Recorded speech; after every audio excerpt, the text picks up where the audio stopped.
ইরানের ৩৭ বছরের সর্বোচ্চ ধর্মীয় নেতা আয়াতুল্লাহ খামেনির শেষ জানাজায় ৬১ দেশের প্রতিনিধিসহ প্রায় ৩.৫ কোটি মানুষ অংশগ্রহণ করছে। আর মার্কিন যুক্তরাষ্ট্র আগে থেকে জানিয়েছিল যে এই জানাজায় যারা অংশগ্রহণ করবে তারা জিহাদি, সবাই জিহাদি এবং মানবতার শত্রু। আর এক্ষেত্রে ধরা যাচ্ছে যে এই জিহাদিরা যেহেতু একসঙ্গে মিলিত হচ্ছে, আমেরিকা যুক্তরাষ্ট্র আর ইসরায়েল কি এই সুবর্ণ সুযোগ ছেড়ে দেবে? তারা তো অবশ্যই আক্রমণ চালাতে পারে। আর একটা ক্লু দিয়েছে ইরানের পক্ষ থেকে, কারণ এই জানাজায় থাকছে না আয়াতুল্লাহ খামেনির নিজের ছেলে মুজতবা আলী খামেনি। ইরানের পক্ষ থেকে জানানো হয়েছে যে তার প্রাণনাশের হুমকি রয়েছে। আমেরিকা যুক্তরাষ্ট্র ও ইসরায়েলের আগেও হুমকি দিয়েছে যে ইরানের সরকারকে ফেলে দেবে এবং মুজতবা আলী খামেনিকে হত্যা করবে।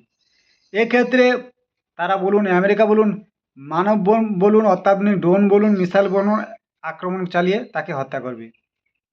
তাদের মাইন্ডে রাখে না এই জানাজায় ১০০টি দেশের প্রতিনিধি রয়েছে, ৩.৫ কোটি মানুষ রয়েছে, তাদের কোনো পরোয়া নেই, তারা তো হত্যা করবে বলেছে তো হত্যা করবে।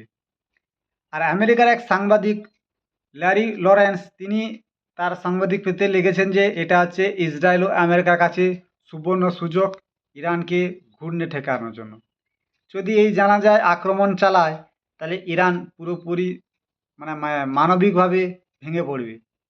আর বলে রাখি, মুজতবা আলী খামেনি তার নিজের পিতাই যে জানাজায় থাকছে না, এটা ইসলামের ক্ষেত্রে কতটা গ্রহণযোগ্য জানি না। কারণ ইসলামে যদি পুত্র থাকে তাহলে পিতার শেষ বিদায় বেলা পুত্রের থাকা অত্যা মানে কী বলবো, অত মঙ্গলজনক এবং কি বলবো, থাকা উচিত। ইসলামের ক্ষেত্রে পুত্র যদি থাকে তার মানে পিতার থাকা অবশ্যই উচিত, কিন্তু ইরান সরকার তাকে এই জানাজায় অংশগ্রহণ করতে নিতে দিচ্ছে না। দেখার বিষয় মুজতবা আলী খামেনি কতটা অংশগ্রহণ করতে পারে কিনা। এর আগেও ইসরায়েল কুয়েতে যখন ইরানের সঙ্গে আমেরিকা বৈঠক চলছিল, তাদের যে স্পিকার এবং কি বলবো আর, তাদের যে মুজতবা আলী খামেনি যে পররাষ্ট্রমন্ত্রী, তাকে গোপনে হত্যা করার চেষ্টা করেছিল। এটা মেনে নিয়েছে আমেরিকার যে সাংবাদিক নিউ ইয়র্ক টাইমস, তারা প্রতিবেদন প্রকাশ করেছে যে আমেরিকার রাষ্ট্রপতি ট্রাম্প যদি তাকে মানে ইসরায়েলকে যদি বারণ না করতো তাহলে এটা করে বসতো, মানে তাদের হত্যা করে বসতো। এক্ষেত্রে আয়াতুল্লাহ খামেনি জানান যে আক্রমণ করা কোনো ব্যাপারই নয়, কারণ এদের কোনো মাইন্ড নেই, এরা সর্বশক্তিমান, বিশ্বের সুপার পাওয়ার, এরা সব কিছু করতে পারে। এক্ষেত্রে মানবতার লঙ্ঘন বলুন, সমস্ত কিছু চালাতে পারে। দেখার বিষয় এই জানাজায় তার ছেলে থাকে কিনা।